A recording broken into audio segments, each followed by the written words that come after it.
நலம் காக்கும் ஸ்டாலின், உங்கள் குடும்பத்தின் நலன் அரசின் பொறுப்பு.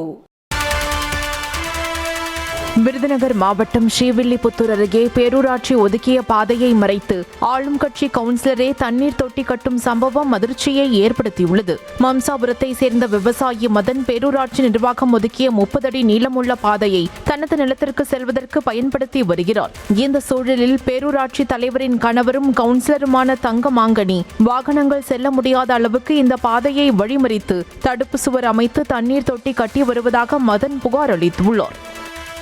ஆளுங்கட்சி கவுன்சிலர் 10வது கவுன்சிலர் தங்கமாணி கூடாது தடுப்பு அமைச்சு என் இடைஞ்சல் படுத்துறாரு.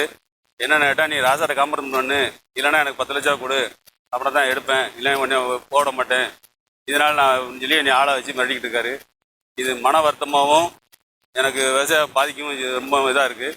இது நல்லாட்சி புரியும் முதல்வருக்கு கெட்டவரை உண்டாக்குற வகையில் அவர் செஞ்சுக்கிட்டு இருக்காரு. தக்க நடவடிக்கைங்க, எனக்கு இந்த பாதையை ஒதுக்கி கொடுக்கறதுக்கு உண்டான நடவடிக்கை செஞ்சு கொடுங்க.